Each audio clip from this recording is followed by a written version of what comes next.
I told already ధీరా ఆధ్వర్యంలో నిర్వహిస్తున్నాం.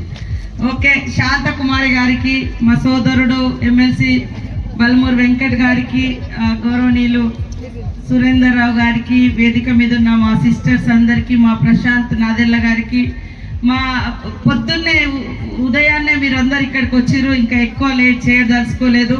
ఇలాంటి కార్యక్రమాలు మనం నిర్వహించుకోవడం మనకు చారిత్రక అవసరము. బికాస్ ఆఫ్ లేడీస్ అనగానే మరి 2వ తరగతి శ్రేణులుగా సెకండరీ సిటిజన్స్ గా చూసేటువంటి సమాజం, పితృస్వామ్య సమాజం, మేల్ డామినేషన్ లో ఆడవాళ్ళు ఎంత యాక్టివ్ గా ఉన్నా, ఎంత హార్డ్ వర్క్ చేసినా ఇంకా మనకు రావాల్సినంత గుర్తింపు కానీ ఆ ఈక్వల్ ఆపర్చునిటీస్ కానీ రానటువంటి పరిస్థితి. ఉమెన్ ఎవరైనా ముందుకు వచ్చి యాక్టివ్ గా ఉంటే వాళ్ళ క్యారెక్టర్ అసాసినేషన్ చేయడము, వ్యక్తిత్వ హననం జరగడము, ఇలాంటివన్నీ వెళ్ళి ముందుకు బాగా పనిచేయాలన్నటువంటి దాన్ని కూడా ఈ మేల్ డామినేషన్ అనేది తగ్గిస్తూ ఉంటది.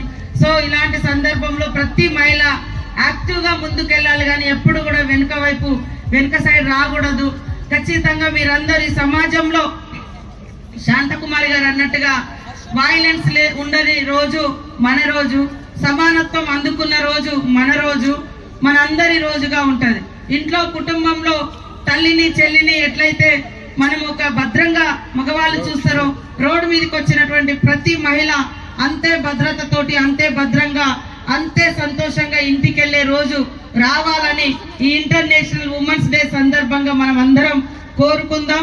మంచి సమాజ నిర్మాణం అంటేనే మరి men and women equal opportunities తో అన్ని రంగాలలో కూడా అన్ని చోట్ల మహిళలు ఉండాలి.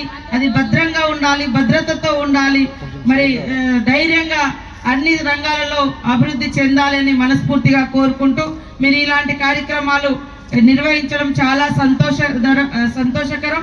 ప్రతి ఏరియాలో కూడా మహిళల యొక్క సేఫ్టీ కోసం, ఉమెన్ సేఫ్టీ కోసం, ఉమెన్ ఎంపవరింగ్ కోసం చాలా కృషి చేయాల్సిన అవసరం ఉందని తెలియజేస్తూ ఇక్కడికి వచ్చిన మా మహిళా సోదరి మళ్ళందరికీ అంతర్జాతీయ మహిళా దినోత్సవ శుభాకాంక్షలు.